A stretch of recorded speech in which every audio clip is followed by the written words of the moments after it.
Hello guys, आज मैं explain करूंगी माय डायमंड का एपिसोड नंबर 9। अगर आपने इसे पिछले एपिसोड नहीं देखे हैं तो प्लेलिस्ट का लिंक आपको डिस्क्रिप्शन में मिल जाएगा। एपिसोड की शुरुआत में हम देखते हैं कि गोवन और दोही किस कर रहे थे। तभी अचानक ऊपर से पानी गिरने लगता है। दोही गोवन से कहती है कि तुम्हारा जख्म गीला हो जाएगा।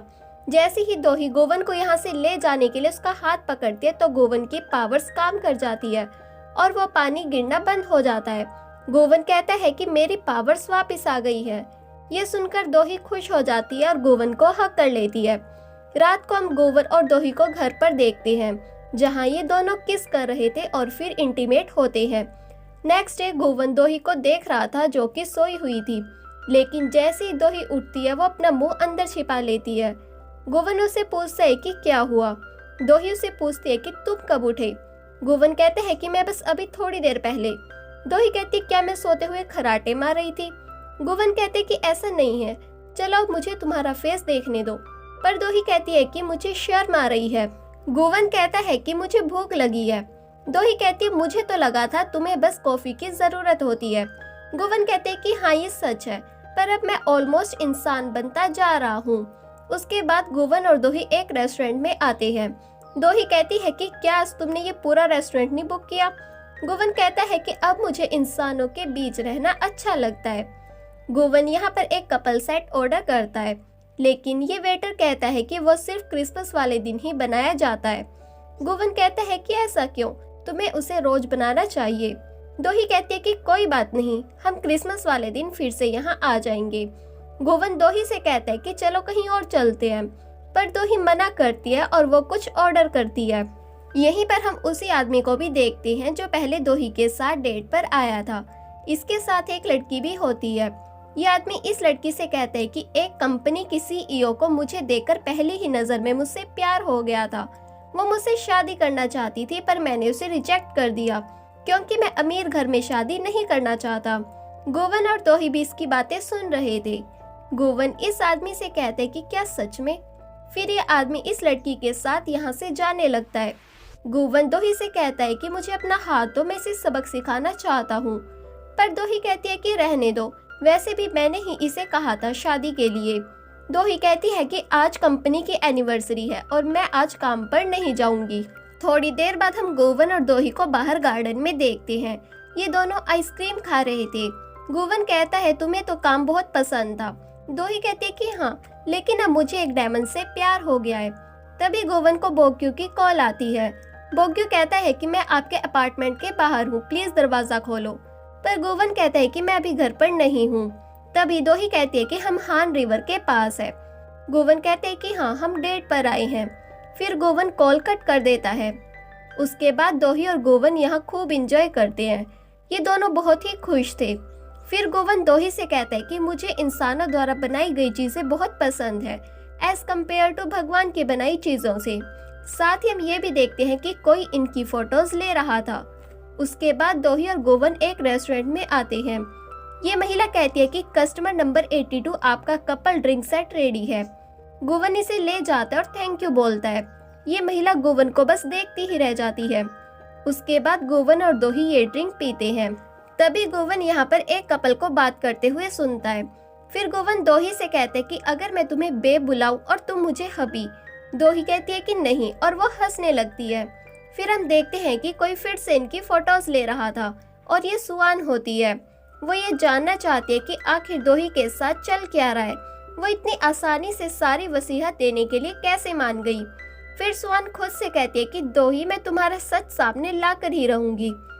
फिर से शिफ्ट होता है और हम देखते हैं रात को गोवन और दोही वापस अपने अपार्टमेंट आ जाते हैं।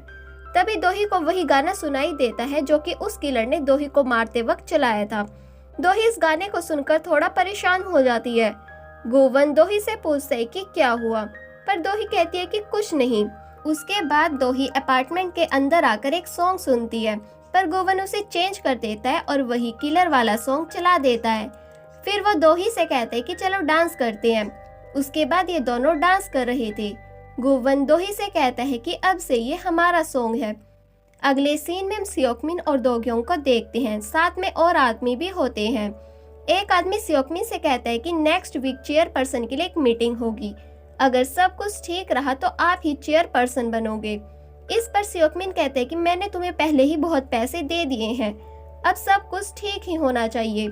यह आदमी कहता है कि एक बार आप चेयरमैन बन गए तो आपका बेटा मिराई इलेक्ट्रॉनिक्स को संभाल लेगा। उसके बाद हम सियोकमिन और दोगयोंग को गाड़ी में देखते हैं। तब सियोकमिन 17 साल पहले का एक फ्लैशबैक सीन याद करता है कि जब वो घर आया था तो च्योंसुक को देख रहा था। च्योंसुक खुद से कहती है कि मुझे ये साफ करना ही होगा, मैंने बहुत पाप किए हैं। प्रेजेंट में हम देखते हैं कि सियोकमिन को एक मैसेज आता है और उसी समय दोगयोंग को भी मैसेज आया था। सियोकमिन दोगयोंग से कहता है कि क्या तुम्हारे पास 2 फोन है? दोगयोंग कहता है कि हाँ, वो सिर्फ लड़कियों के लिए है। नेक्स्ट डे हम दोही को देखते हैं। वो च्योंसुक से कहती है कि मैंने इसे खत्म करने के लिए वो सब किया जो मैं कर सकती थी। तभी यहाँ पर गोवन आ जाता है और दोही को जियोंग की कॉल आती है। वो दोही से कहती है कि हमें सियोकमिन से रिलेटेड एक डॉक्यूमेंट रिसीव हुआ है। अगले सीन में दोही ऑफिस आ जाती है, साथ में गोवन होता है। गोवन दोही से कहते हैं कि तुम इसे साइन नहीं कर सकती, तुम ऑलरेडी सब खत्म कर चुकी हो। हमें उस किलर को पकड़ना होगा और पता लगाना होगा कि इन सब के पीछे कौन है। पर दोही कहती है कि मैं ऐसा नहीं चाहती, मैं फिर से शांति से रहना चाहती हूँ। गोवन कहता है क्या तुम बिना उसका फेस देखे ही गिव अप कर लोगी? अगर तुम्हें गिव अप करना ही है तो एटलीस्ट उसका फेस तो देख लो। फिर दोही उसके लिए मान जाती है। उसके बाद गोवन दोही का हाथ पकड़ता है लेकिन उसकी पावर्स काम नहीं करती। तभी यहाँ पर जोसेओक आ जाता है और वो इन्हें ऐसे देख लेता है। उसके बाद गोवन बाहर आ जाता है और खुद से कहते हैं कि जोसेओक यहाँ बार बार क्यों आता रहता है। वहीं अंदर हम जोसेओक और दोही को देखते हैं जो बात कर रहे थे। जोसेओक दोही से पूछता है क्या तुम ठीक हो? दोही कहती है कि हाँ। जोसेओक कहता है तुम्हें याद है हम एक बार अमेरिका के टैटू पार्लर में गए थे, तब तुमने कहा था कि तुम्हें सुई से डर लगता है, फिर तुमने ये टैटू कैसे बनवाया? दोही कहती है कि उस समय मैं बहुत ज्यादा नशे में थी, इसलिए मुझे टैटू बनाते वक्त दर्द नहीं हुआ। जोसेओक कहते क्या तुम्हें अपने डिसीजन पर पछतावा नहीं है? पर दोही मना कर देती है। साथ ही वो जोसेओक को थैंक्स और सॉरी बोलती है। फिर जोसेओक यहाँ से चला जाता है। रास्ते में उसे गोवन मिलता है। जोसेओक गोवन से कहता है कि मुझे तुमसे कुछ बात करनी है और फिर जोसेओक बाहर आ जाता है। गोवन खुद से कहते हैं कि मुझे कुछ ज्यादा ही पसंद करता है। उसके बाद गोवन भी बाहर आ जाता है। जोसेओक गोवन से पूछता है कि अब तुम कैसे हो? गोवन कहते हैं कि अब मैं बिल्कुल ठीक हूँ। जोसेओक कहते तुम एक वैम्पायर हो और लोगों का खून पीकर तुम जल्दी रिकवर हो गए। गोवन कहता है कि तुमने फिर से मुझे वैम्पायर के साथ कंपेयर किया। जोसेओक कहता है मैं तुम्हारे में इंटरेस्टेड हूँ। यह सुनकर गोवन जोसेओक से दूर खिसक जाता है और कहता है क्या तुम्हें एक आदमी में इंटरेस्ट है? जोसेओक कहते हैं कि नहीं, मैं बस तुम्हारे बारे में जानना चाहता हूँ कि तुम्हारा सीक्रेट क्या है, तुमने दोही से रिलेशन क्यों बनाया? इस पर गोवन कहता है कि मुझे उसकी जरूरत है। फिर गोवन यहाँ से चला जाता है। अंदर हम दोही को देखते हैं, वो उस डॉक्यूमेंट पर स्टैंप लगा देती है। ये डॉक्यूमेंट उसी वसीयत के बारे में था। यहीं पर हम जियोंग को भी देखते हैं। दोही जियोंग से कहती है कि अब मैं फ्री हूँ, चलो ड्रिंक के लिए चलते हैं। फिर सीन शिफ्ट होता है और हम गोवन को देखते हैं। वो पुलिस स्टेशन आया हुआ था और वो क्योंगसू से कहते हैं कि मैंने उस किलर का हाफ ही फेस देखा था, क्या आप उसका पूरा फेस स्केच बना सकते हो? फिर ये उस किलर का पूरा स्केच बना देते हैं। दूसरी तरफ हम द्योखो के आदमियों को सनवुल फाउंडेशन के अंदर देखते हैं। ये सब यहाँ पर साफ सफाई कर रहे थे। बोग्यू गोवन को कॉल करते और कहते हैं प्लीज यहाँ आकर इन बेवकूफों को यहाँ से बाहर निकालो। तभी यहाँ पर गोवन आ जाता है। वो इन्हें उसी किलर की फोटो दिखाता है और कहता है मुझे ये आदमी चाहिए, अगर तुम्हें ये आदमी नहीं मिला तो दोबारा मुझे अपनी शक्ल कभी मत दिखाना।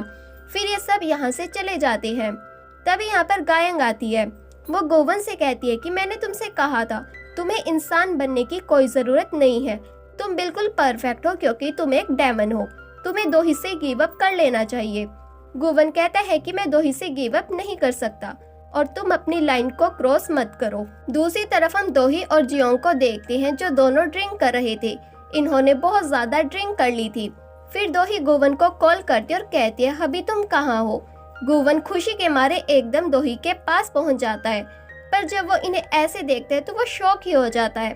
फिर गोवन बोग्यू को कॉल करके यहाँ पर बुलाता है। थोड़ी देर बाद बोग्यू भी यहाँ पर आ जाता है। दोही गोवन से कहती है कि अभी मुझे पीगी बैक राइड करनी है।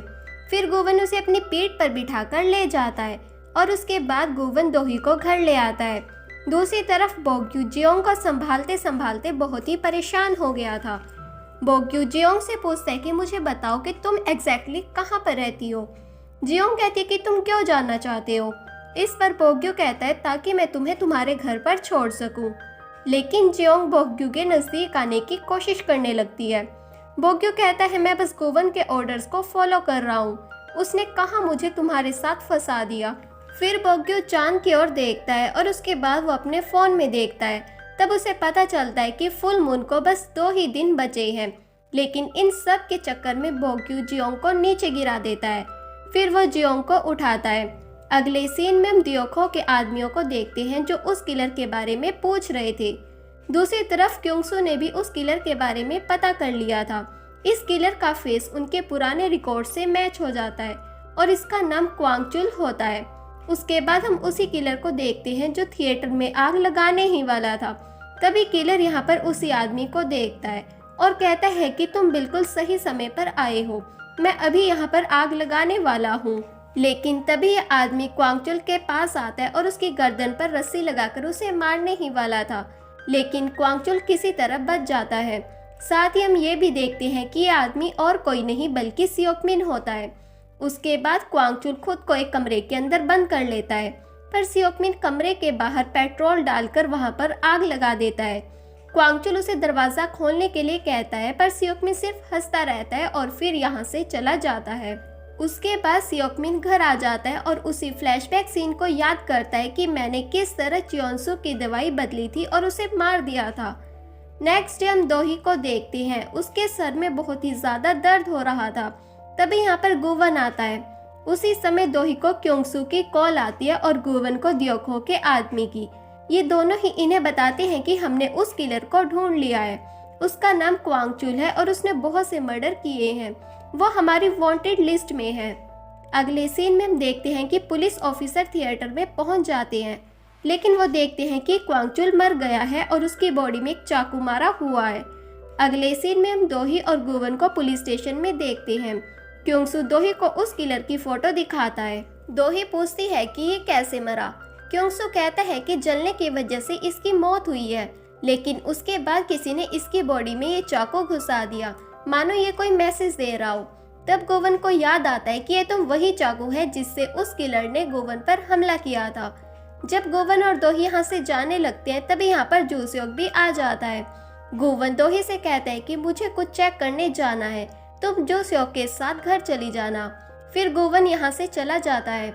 उसके बाद गोवन सनवुल फाउंडेशन में आकर कुछ छानबीन करता है और तब उसे वही डिवाइस मिल जाता है। गोवन बोग्यो से कहता है कि वो किलर मर गया है, पर इसका मतलब ये नहीं है कि सब कुछ खत्म हो गया। इन सब के पीछे कोई और है। फिर गोवन बोग्यो को वो डिवाइस देता है और कहता है कि इसके बारे में पता करो। मैंने उस किलर का फेस देख लिया था, इसलिए कल्प्रिट ने उसे मार दिया। इसका मतलब है कि कल्प्रिट जानता था कि मैं लोगों को उनके चेहरे से ढूंढ सकता हूँ।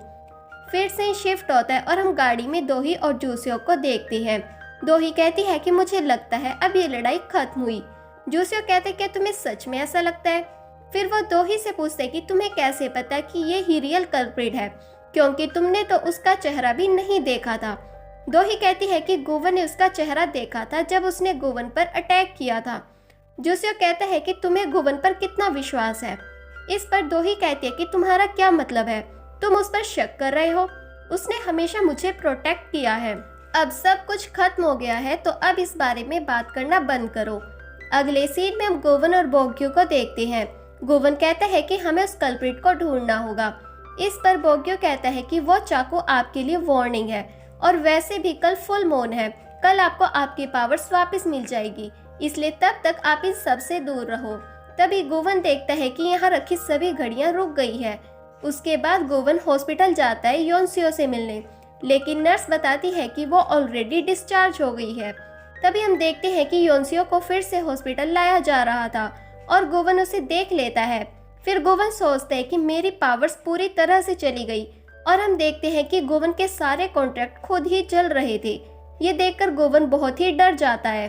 उसके बाद गोवन सुकन्यो के पास आता है और कहता है कि तुम मेरे बारे में क्या जानती हो?